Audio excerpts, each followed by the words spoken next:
Ang programang ito ay rated SPG. Striktong patnubay at gabay ng magulang ang kailangan. Maaaring may masiselang tema, lengguwahe, karahasan, sexual, horror o droga na hindi angkop sa mga bata.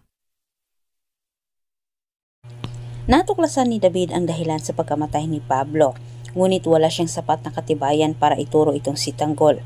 At higit sa lahat, natatakot din si David na si Facundo pa umano ang tulay para tuluyan nang makita ni Ramon itong si Tanggol. Hindi nagawa ni David ang nais niyang gawin na isuplong itong si Tanggol kay Facundo. At samantala sa kabilang banda, tuluyan nang inamin ni Olga kay Samantha ang tunay nilang relasyon, ang kanyang tunay na pagkatao.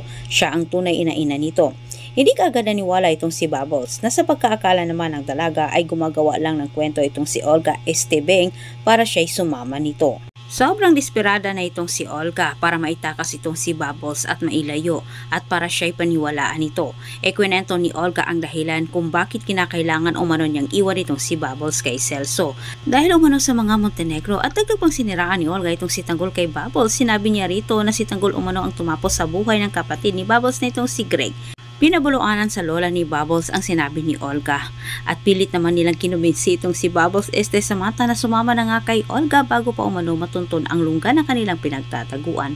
Hindi sana makapaghintay itong si David para ipatrating kay Facundo ang kanyang natuklasan, ngunit halong pagdadalawang isip ang nararamdaman ni David ngayon para ituro itong si Tanggol sa mga kabalyero. Batid niya na siya ang mapapahamak sa kanyang gagawin kahit si Bubbles naman ang kanyang diniin na tumapos umano sa buhay ni Pablo. At sa kabilang banda, inako din ni Bubbles sa harap ni Olga na siya umano ang pumatay kay Pablo dahil sa ginawa nito sa kanya na walang kahiyaan. Maya-maya nakatanggap ng tawag itong si Facundo mula kay David at kanyang sinabi ang kanyang natuklasan, hawak niyang ebidensya patungkol umano kay Samantha sa nangyari kay Pablo at itinuro niya ang lugar na pinagtataguan ni Samantha. Ngunit ilang maging huli naman itong si David at palpak naman siya, maitakasan ni Olga itong si Bubbles habang si Tanggol naman sa kabilang dako ay walang kamalay-malay sa nangyari kay Bubbles dahil siya'y kampante din na ligtas ang kanyang kaibigan. Buhat ng walang ibang nakakaalam sa tunay na pangalan ni Bubbles Samantha, pero nang dahil kay Olga, natuluyan nang nalaman ni David ang totoong pangalan ni Bubbles. Dinala ni Marcelo sila Tanggol sa lugar ng sinabi ni Maca Santos para abangan at salubungin sila Inting na patakas. Akala naman ni Tanggol na sila'y niligaw lang sa kausap ni Marcelo sa loob ng kulungan.